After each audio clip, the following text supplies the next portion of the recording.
Hello, everyone. Welcome to Inside the Birds Postgame Live, presented by our friends at MyBookie.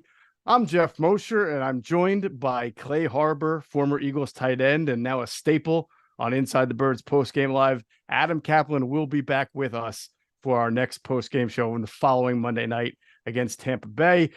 Clay, the Philadelphia Eagles rolled up over 250 yards against the Vikings. They almost, I would say, everybody said this game had 2022 vibes because it was week 2, prime time. Eagles coming off a weird road win, just like last year. But this was more like 2021 Eagles because when they needed something to rely on, became the ground game, and they just overpowered the Minnesota Vikings to win 34-28.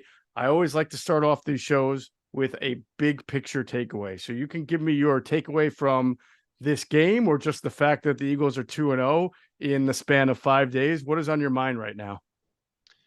Yeah, Geoff, big picture takeaway. Yeah, the Eagles are 2-0, and defenses maybe thought that they had kind of figured the Eagles out. You saw a lot of zero blitz, and you saw a little bit of rush 3 at some times, and you saw some interesting things.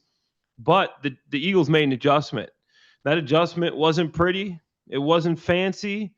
It was old school smash mouth. I'm going to run the ball down your throat. You want to worry about taking away, Jalen Hurts. You want to take away A.J. Brown, Devontae Smith, Dallas Goedert. I know the Dallas Goedert fantasy owners right now are not happy. They're not happy because, I'm one of them. It's tough. But, hey, the Eagles are 2-0. They ran the ball great. Opportunistic defense, obviously getting all those turnovers. Didn't look pretty, gave up a ton of yards, but hey, they found a way to win. And I think this year it'll be more of that than the Eagles we saw last year, a team that could just dominate teams and score on them. I think we're going to see a lot more running the football.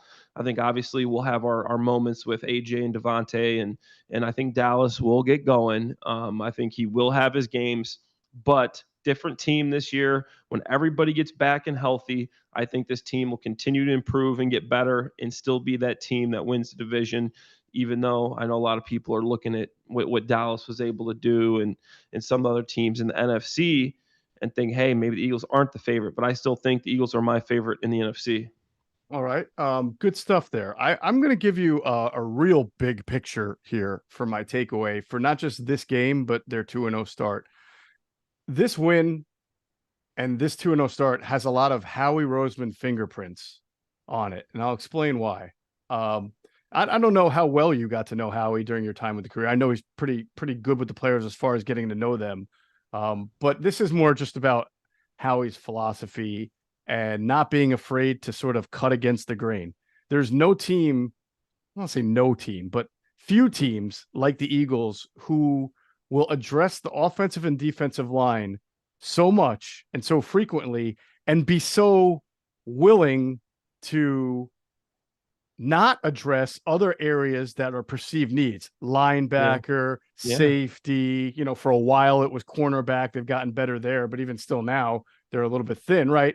Because they will overdraft, over accentuate, overpay attention to the offensive and defensive lines. They have 6 defensive tackles, all right, on the 53. That's all you need to know.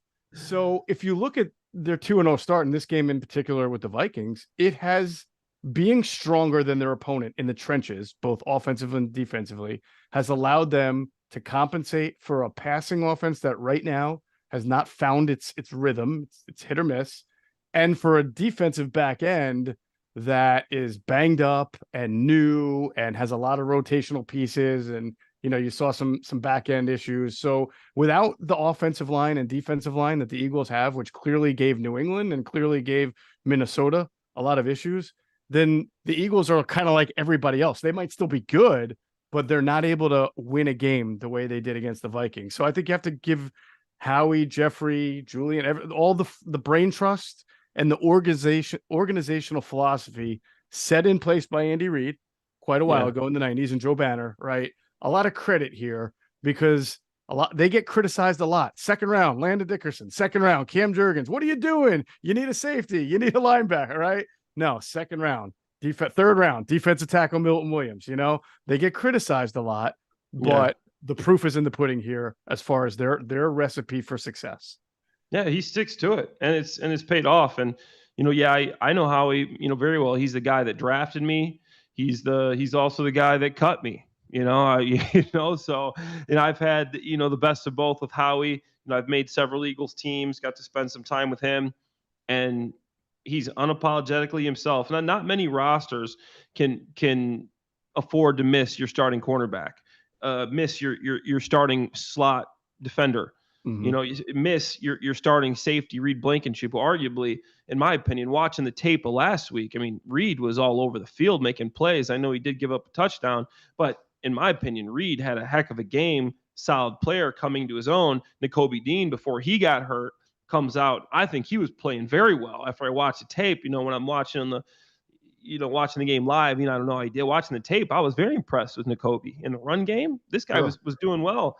And they come back and they're able to force these turnovers. And a lot in part too, that defensive line, that interior defense was obviously a huge advantage over what the Minnesota Vikings had. And that's why, this was a playoff team from last year, a team last year that won 13 games. And, they outmatched them. And I know even with missing all those guys and Quest is out, Kenny Gainwell's out, your leading rusher last week, to come in and get this game as banged up as they were. I think that says a lot about this team, a lot about the leadership, and a lot about where this team is going to be headed the rest of the season. Yes, certainly they've got some kinks to iron out, and we'll go through that both offensively and defensively. But for now, 2-0, and they get a lot of time to prepare for their next game, which is, again, against an inferior opponent in Tampa Bay.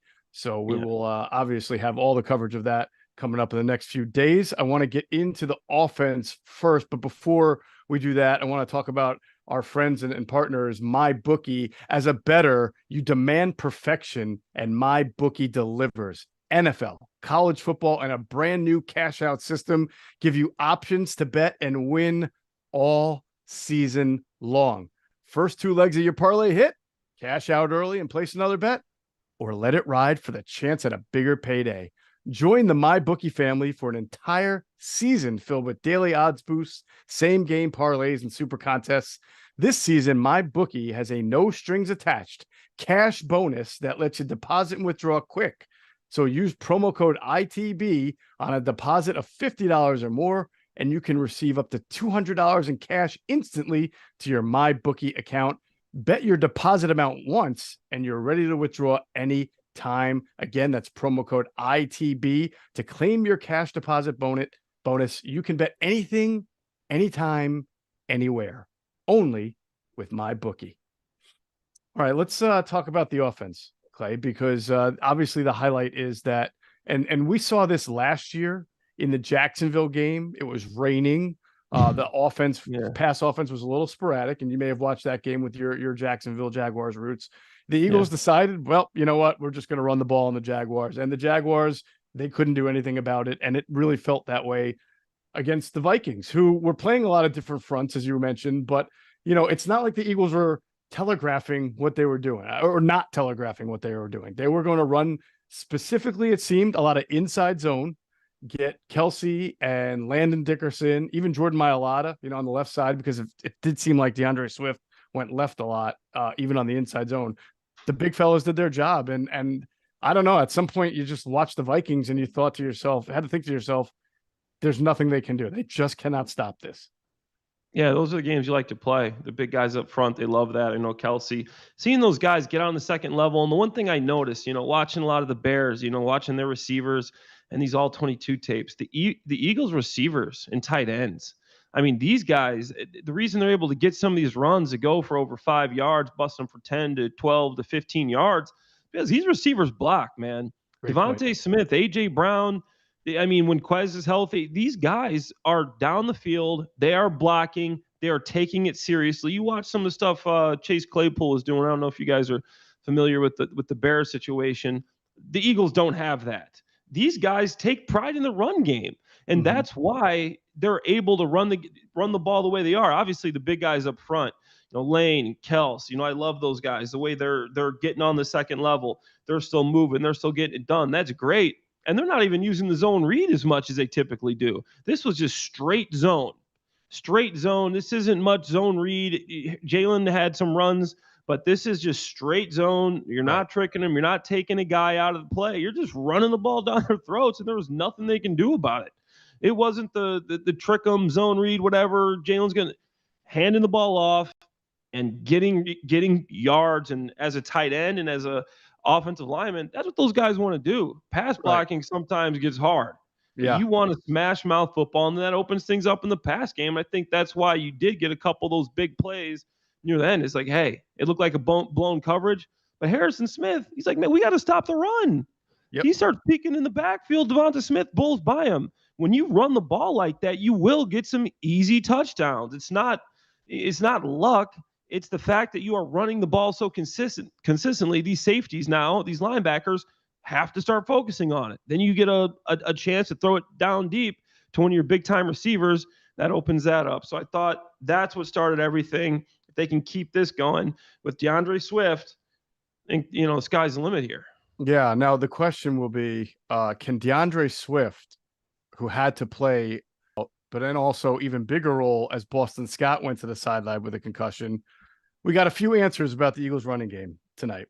Yeah. One is that when DeAndre Swift has the ball so far, I mean, he looks explosive. He is their most explosive running back at the moment. He has, I think Kenneth Gainwell will still probably, the coaching staff likes him. This was a big topic of conversation on our pregame show. But if anything, DeAndre Swift, who had a career high in yards and the second most carries of his career, proved that he stayed healthy for the whole game, was very productive. And I think, Clay, he gave you a little more juice and wiggle. And I think I'm being kind when I say a little more than what the Eagles have seen from Kenneth Gainwell, who, no doubt in my mind, I think if Gainwell played tonight, he would have had a lot of yards too, because the holes were wide. But I saw DeAndre Swift be able to get skinny through some holes. And, it might be an inside zone. He might bounce it outside anyway, though, because the clearing was there, and really make some smaller and intermediary gains into huge gains. Swift, to me, watching, and obviously we got to watch the all 22 when it comes out, but to me, it seems like he's just at a different quickness level. He's more explosive. It seems to me he's got better vision. Mm-hmm. Seems to me he's hitting the hole at the right time. To me, he's got a little bit of a guy I played with in Philadelphia for a few years in him. I think he's got a little bit of LaShawn McCoy in him. I'm not saying he's got that shady shake, but the vision, the ability to hit the hole and go. And this guy, people realize this guy's only 24 years old. In my opinion, giving up on this guy when he's 24 years old for the Lions is pretty crazy. He was the third pick of the second round. This guy was dang near a first-round pick when running backs never go that high. I think this was a masterclass by Howie to get him in the building. To me, this looks like it can be a running back that can, I'm not saying he's going to replace Miles Sanders, but Swift has been known to catch the football out of the backfield. That's what, Swift can catch. He can run the ball too now. You saw that today. I'm not saying the Vikings or the 85 Bears defense over here. They're not the old school Ravens with Ray Lewis. Their defense, obviously Brian Flores has a better defense this year. They're better than they were last year. Last year, they're one of the worst defense in the league. And I think this year they'll be a middle of the pack defense. But he showed you he can do both. This guy can run the ball. He can catch the ball. He's a guy that was almost a first-round draft pick. He's only 24 years old. I think Howie got a steal here. From what I saw today, this guy can do a lot of things that a lot of running backs can't. Yeah, no, I mean, I think that, again, as we go forward here, even with Kenneth Gainwell being healthy, I would imagine you'll see DeAndre Swift be a bigger part of the game plan as long as the body can hold it. Now, I don't think you're going to see DeAndre Swift carry the ball if Kenneth Gainwell is healthy 28 times. But certainly you can see him maybe getting a little bit more in the 11, 12, 13, 14 category as opposed to week one when he was almost absent entirely from the game plan. Sometimes, Clay, I also wonder if a guy like Kyle Shanahan watches a game tonight, like the Eagles, and says, well, why do I put like two guys in orbit motion, pull my right guard and my right tackle to the left side, and then shovel pitch to my, my slot receiver for a reverse down the right side just to get yards? Like, this team just lined it up and played bully ball. And here I am, like, literally trying to move and motion every single player I can to get my guys some open space. It's amazing, right? The two different ways to go about it. It's wild, but I think that Eagles offensive line, man, I mean, they're good at what they do. They play well together. And obviously I think that all goes back. It starts with Kelsey, and it really just fans out to the rest of the guys in the team. I know they did give up 4 sacks. A couple of them were, questionable, a scramble here. The one that Mailata gave up when it was really strange. Danielle Hunter's kind of like slowly just running back. Mailata doesn't even touch him, and Jalen's still kind of up in the pocket. I'm like, okay, that's a sack, but I'm not really putting that on Mailata. So 4 sacks, but I think the running game makes up for it. And DeAndre Swift averaging over 6 yards a carry. Last year, he only played 13 games, the Lions, but he averaged over 5.5 yards a carry. Mm-hmm. This guy can run the ball. When he gets the ball, this isn't like some crazy outlandish game that, he's had the first time he's ever had this type of production. He's never had this many carries before. But last year in the entire season, he averaged 5.5 yards per carry. This guy has vision. Even with the Detroit Lions, different offense, different offensive line, he's able to find holes and he's able to get yards. Okay, right. If he can stay healthy, I know I'm not saying give him 28 carries a game, but you can probably give him 15. And I think that's going to help the Eagles' offensive lot, in my opinion. And then seeing Rashad Penny, I know we both talked about, he didn't look very explosive. I know he only got a few rushes there, but looking at him, the vision didn't look like he was picking the right holes, looked like he was slowed to the holes. And for a guy with his reputation, what you've seen in the past, a little bit, underwhelmed. I'm not going to say disappointed because he didn't get that many opportunities, but I was definitely underwhelmed when I saw Penny, and you kind of understand there why he may have not got as many reps, in the past. Yeah, we did talk about that in the pregame show, and we said, hey, listen, there had to be a reason, right? Everybody knows what Rashad Penny's history is when healthy. Everybody knows he's got the highest yards per carry average in the NFL since he entered the league, when healthy. There had to be a reason he didn't play or was inactive in week 1. And I think you saw that, obviously. He did not, you're right, he did not look aggressive. He looked slow. He might even be a little bit bigger than he's been in the past. I'm not sure about that. We'll find out. But the bottom line is, there was one play where it was kind of a delayed handoff, and they got up on him real quick. He just had it looked like no burst to get away from the defense converging on him. And it really put the Eagles in a tough spot when Boston Scott got hurt, and they felt like they had to. This is probably late third quarter, right? They felt like they could not physically give DeAndre Swift more carries at the rate that they were going without killing him, right? So they had to give the ball to Rashad Penny, and unfortunately, you saw what it did. It made their offense kind of lethargic. They had to punt the ball away, and next series, DeAndre Swift was back in there. So I would not be surprised. I don't think this is a hot take. We'll see how things are going in a week or 2 or 3. But if it continues this way for Rashad Penny, do remember that they have Trey Sermon, who is on injured reserve. So because he got hurt in that preseason finale, maybe there's a move there when he's healthy to get Trey Sermon on the 53, and maybe Penny is not a fit. I don't know. I don't want to go down that road until it's there, but it just feels like it might be trending that way if things don't change with Rashad Penny. Let's move on to sort of the passing offense here, because I don't know what's going on in Jalen Hurts' head, right? He threw a very bad interception. They pointed it out on the TV broadcast too. I'm sure you and I, we can't know what he's thinking. But one thing that I feel like is very consistent in the league is that when you're in the Super Bowl, whether you win or lose, or usually when you lose, they call it the Super Bowl hangover. But it's more than just like, oh, we lost the Super Bowl, so we're naturally going to start off slow the next year. When you make it to the Super Bowl, your opponents spend a lot more time trying to figure out how to make you not go back to the Super Bowl. The Patriots last week or Sunday did some things that they don't characteristically do. They showed the zero blitz, but yet 4 guys deep, right? Almost like playing a sticks defense. Yeah. I don't know if I've ever watched an NFL game with as many 3-man rushes and 8 drops as I did tonight with the Vikings, especially for Brian Flores. So I don't know if that confused Jalen Hurts or made things strange for him, but it certainly is part of the 2-week process here that he's just not comfortable. Definitely. And I think that did kind of catch him off guard. I mean, you go through the week, you look at some of the tape, and I think that's something maybe they've shown it a little bit. They haven't shown it as much as, as they typically do. And Jalen's probably predicting, a specific coverage. When you go through practice, you go through your scout team, you have the defense run the looks.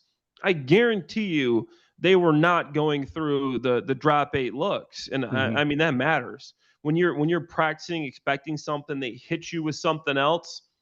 Sometimes it works against a defense because their players, they can't play it the way that they want to because they're not comfortable with it. But Brian Flores did a good job with it. And I think he did confuse Jalen Hurts. And you saw that early on in the pass game.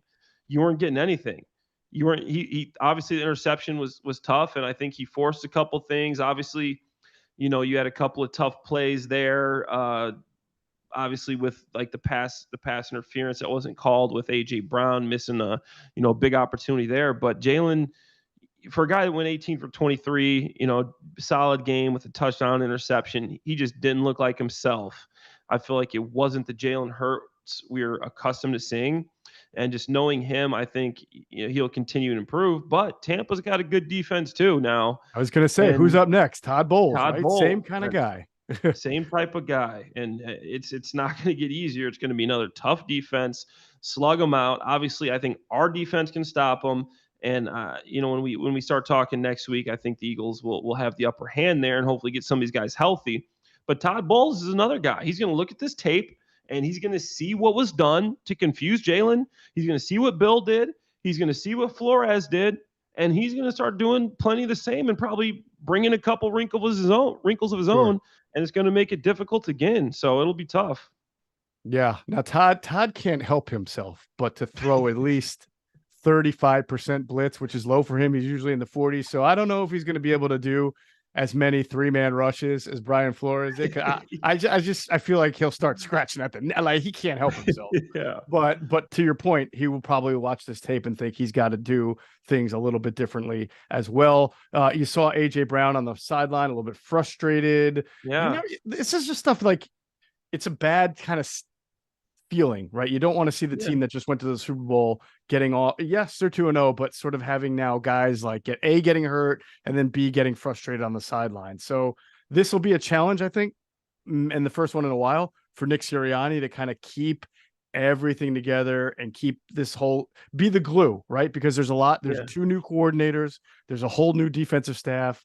You got some personalities on the team. He's done a good job of it so far, but I feel like the next 7 or 8 days is a pretty big challenge for him to make sure everybody is just feeling the good vibes and remembering they're 2-0.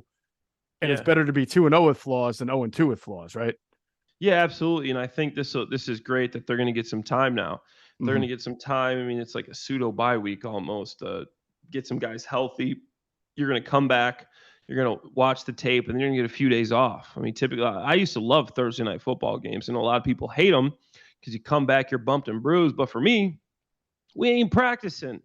I didn't want to practice. Later in my career, I don't want to practice. We're going through walkthroughs, and then we have a game. Let's go and play the game. And obviously, I wasn't a guy that was getting, 80 snaps out there on the offensive line. I'm probably getting 30, 40 snaps playing special teams. But I loved it because now you get some time. And when you come back next week, you're feeling great.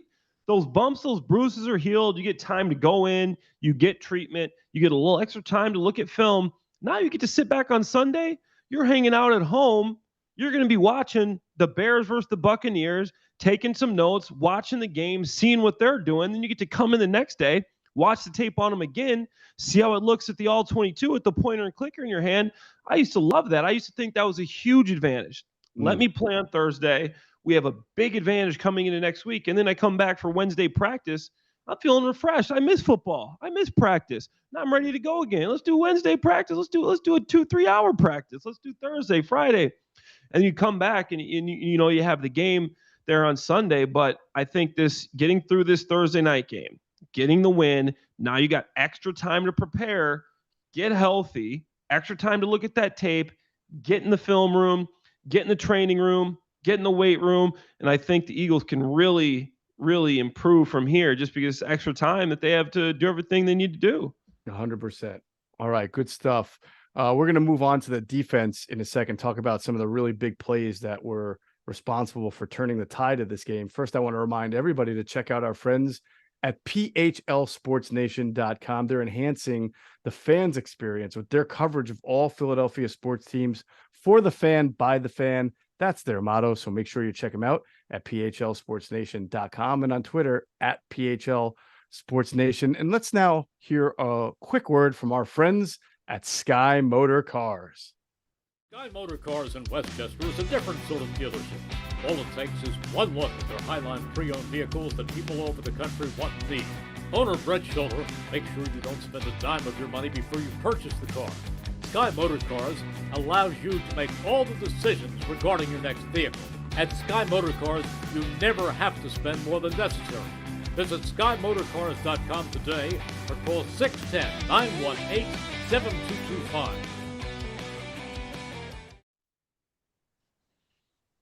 All right, welcome back to Inside the Birds Postgame Live. Geoff Mosher with former Eagles tight end Clay Harbor. Adam Caplan will be back with us on the next postgame show, and of course, ITB going forward. Clay, you did a great job in your debut with Greg Cosell on our Inside the Birds platform, breaking down the tape. So you'll have even more tape now to break down. The show is called Inside the Tape with Clay Harbor and Greg Cosell, and it'll be out next week. As you do it once a week with Greg Cosell. Did you enjoy that kind of the meeting of the minds there? Oh, that was fun, man. Greg is just a wealth of knowledge. This guy knows ball. Sometimes as a former player, you run into some guys that it's like, I know he's been around football. You don't know this guy. This guy probably knows more than I do. Okay, I watches a lot of tape. Played my whole life, right? I'm in there getting coached by Andy Reid, Bill Belichick, Sean Payton, Jim Caldwell, all these Brian Dable, my tight end coach. This guy knows football and he knows how to break down tape, and he's got some great insight, and just being able to pick his brain and see what he sees and just the things that we were able to agree on and to see it the same. I was very impressed, and I think it's just going to keep getting better the more we dive into tape, and the things we're able to see is just going to keep becoming more fun, and especially as we find our vibe and we cruise along and really pick out these matchups the Birds need to get better on, just like today. Some of the key matchups that we talked about were some of them that really came into play with that, interior pass rush where the Birds going to be able to run the ball. Josh Jobe, how's he going to be able to hold up? Darius Slay versus Justin Jefferson. Like a lot of these matchups that we saw on tape are really what came to fruition tonight. Yeah, no doubt about it. And so the next episode for you guys will drop next Thursday, bright and early, 6 a.m. like everything on the Inside the Birds platform. Looking forward to that. By the way, sometimes I like to think I know ball a little bit too. I predicted my player of the game to be Devontae Smith, and he had quite a game. He had a heck of a game. He bailed his quarterback out with an amazing catch really early on to help set up some points there. So good job by Devontae Smith, whose hot start has continued. And I also gave some love in the pregame show to Jake Elliott, and we'll get to him a little bit later in the show when we wrap it up. But obviously, big kicks today for Jake Elliott. Now, defensively, there's a couple of turning points in this game, Clay. Obviously, one of them is Justin Jefferson fumbling the ball on, what probably would have been a touchdown on the next play, or if he just holds on to the ball and rolls in, maybe he gets touchdown. But that sometimes the Eagles are good and sometimes they're very lucky. I know the broadcast sort of gave Terrell Edmonds some love for making the tackle. Okay. I think it was just Justin Jefferson probably should have held on to the ball there. That's when you go in the film room, everybody's going to say, good job, Terrell. But, deep down, the player's like, he dropped the ball out of bounds. We got lucky. Justin Jefferson, 9 times out of 10 is probably going to score there. And if not, at least he's going to hold on to it. But when you're a good team, that's the type of things that happen. Right. I don't know what it is. I've been on bad teams. I've been on good teams. And the Jaguars, stuff like that used to happen to us all the time. For whatever reason, it's what happens when you're a good team. I don't know how to explain it. And that's the beauty of football. Sometimes you can do everything right. You got Kirk Cousins that has a 4-touchdown game with 370 yards passing, throwing the ball all around the field. Hey, you lost the game. So it happens, and I think the Eagles were opportunistic. Call it what you want. They came out with a W there and had some big plays. Turnovers matter. Yeah, so think about the sequence, right? That would have put the Vikings up 14-10. But instead, the Eagles maintain their 10-point lead. Then they have a good enough, it was kind of a clunky one, but a good enough series right before the half for our hero, Jake Elliott, to come in and kick a 61-yard field goal, which puts the Eagles up 13-7 at that point. And then, and again, you get a halftime break, but, obviously the Vikings want to come out and make some noise. And what happens? Immediately, Josh Sweat flies over the edge and he ransacks Kirk Cousins, right?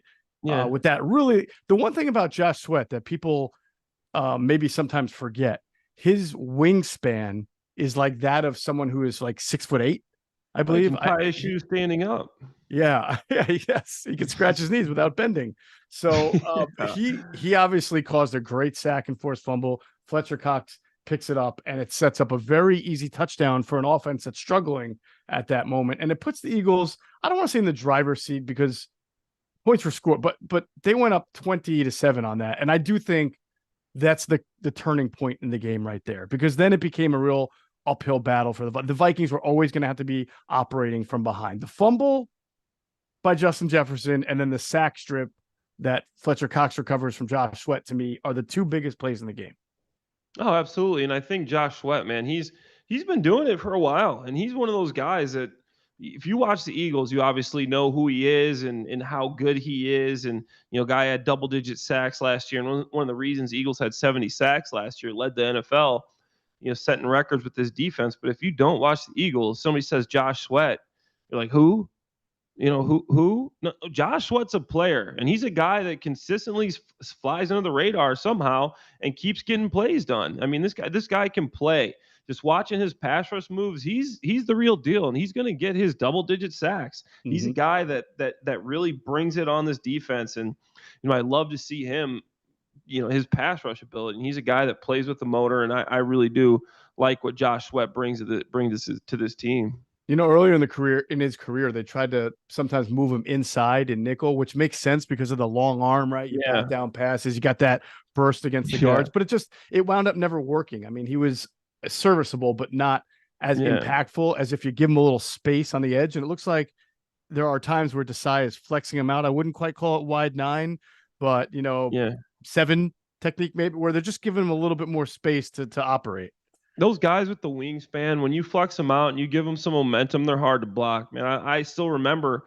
First off, I don't know why Andy did this to me, but in Marty Morningwig, but I got stuck blocking DeMarcus Ware one-on-one in Dallas, and oh boy, dude with just long arms, and the whole time I'm thinking, like, why? I see what's happening. I know I'm gonna have to block him one-on-one. I'm like, I just got to sell the run here, and hopefully he gets into a run fit. He doesn't. He doesn't get in the run fit, and he long arms me and drives me all the way back to Michael Vick and tackles me and Vick at the same time. And I remember I'm on the ground with Mike, and Mike looks at me, goes, "Damn, that hurt." I'm like, "Hey, sorry, Mike, I apologize." But those guys with long arms, man, they're a problem. Yeah. If you're not a great if you're not a Lane Johnson, Jordan Mailata guy that's got a great anchor, and it's 3rd and long, and they're trying to pass rush you, and you can split these guys out, and they can get momentum, it's hard to block, and that's why he gets all those sacks. It is tough, and he's a weapon, and I think the Eagles are going to keep using him. Yeah, lucky for you, by the way. Back then, I'm guessing that's 2010, 2011. The idea of something going viral, right? It was not really yet. Thank goodness there was no Twitter space like there is today. And everybody gets the all 22 today, and you see it posted all over Twitter, all over the internet. If that one got posted, and if people really caught wind of that one, but I still remember going back into the sideline after that. I wanted the coaches to be mad at me and be like, "Come on, Clay, you can do it." Everybody looked at me like, "Hey, man, like, that was our fault." Like, we could have put you in that situation. Like, come on. That's even worse than them not being, pissed off about it, because they're like, yeah, we just hope that D-Ware didn't blitz and we didn't get that formation to get you one-on-one.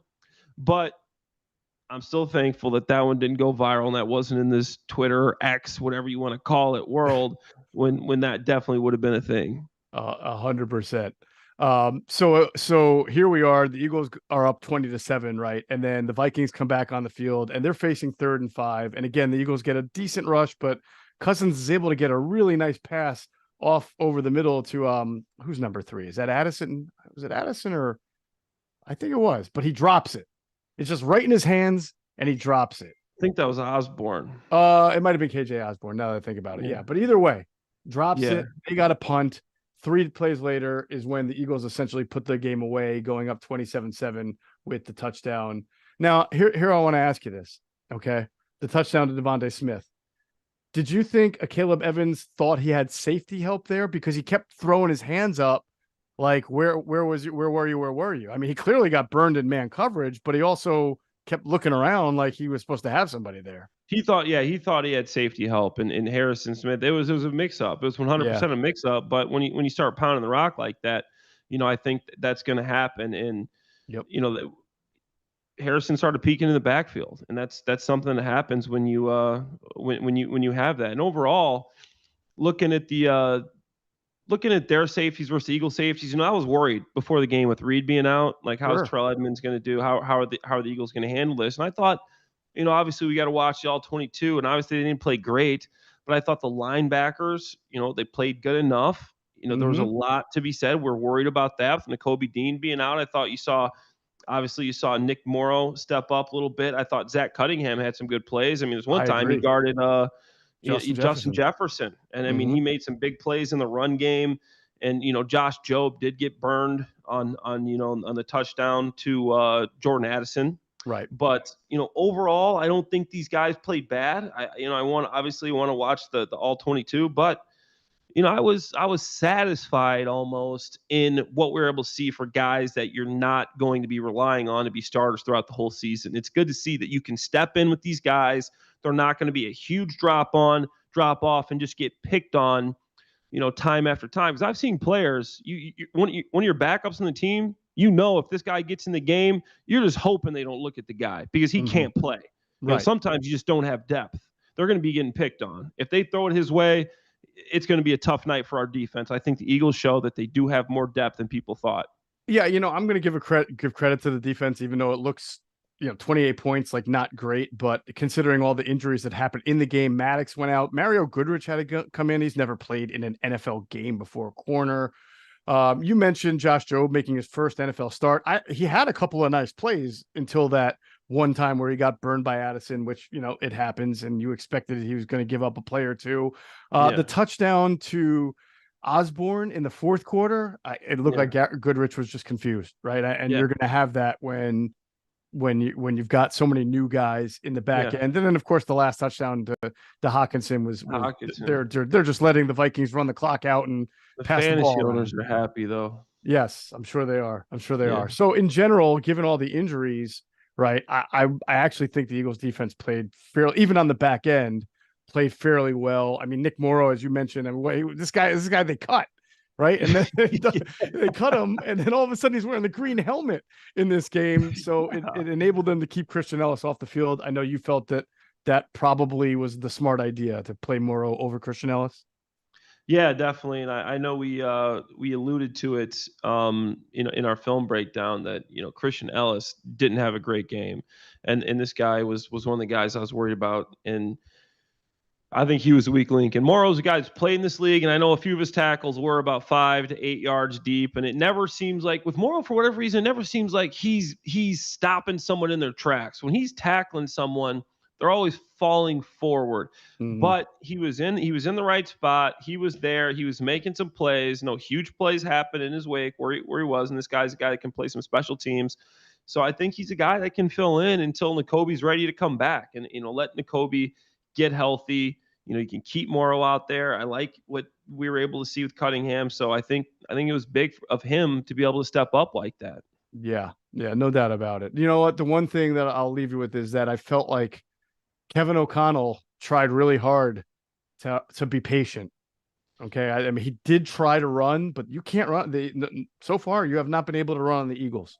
And Yeah. it's hard to stay patient when you can't run because you're always behind the sticks and you want to pass and you want to. And I give him credit. He moved the pocket with Kirk. You know, there was a lot of bootlegs, a lot of rollouts. I think he stayed more patient than I thought he would be able to stay because, these 11 personnel guys with Justin Jefferson and Addison want to be able to air it out as much as possible.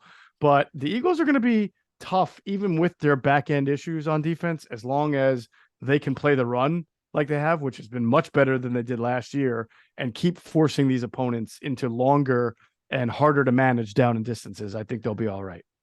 Yeah, and it's funny. It did seem like he stayed patient, and it's like this guy only ran the ball 8 times. I know. It's hard to believe. Alexander Madison, 8 carries for 28 yards, 3.5 a carry, long as 7. But there's just nothing there. It seemed like every time you did get those, over 3-yard run, it was like a shock. And I really, obviously that alludes to the Eagles' interior defense. And I think those big boys up front are just tough to move. And we already talked about the 7 defensive tackles. I think that's something that teams are going to have to figure out and realize, hey, we're not going to be able to run that ball against these guys. Well, up next Monday night will be the Tampa Bay Buccaneers, who have their own issues on the offensive line and probably a little bit similar in that regard. So we've got quite a while, got a lot of shows between tonight and that Monday on Inside the Birds. Of course, the one with yours with Greg Cosell, Adam and I, we've got Inside the Birds coming to everybody. We'll have Q&A return next week on Tuesday morning with Quentin Michael and Jason Avant. Look forward to that. And I hope everybody had a chance to catch Derek Gunn's fantastic debut of Gun on One on Inside the Birds this week. He interviewed 4 members of the 1993 Cornell football offensive line that's the first class of offensive linemen ever coached by Jeff Stoutland. That was Jeff Stoutland's first coaching job, offensive line. Wow, what a job. find. Yeah. So Stoutland University goes all the way back to the Ivy League, and it was really fantastic stories from all those guys about the character that Stoutland is. So that's available on our YouTube and podcast platforms. Hope everybody has a good next couple of days. Clay, we'll talk again soon. And for Clay Harbor, I'm Geoff Mosher. We want to thank all of you for watching Inside the Birds Postgame Live presented by MyBookie.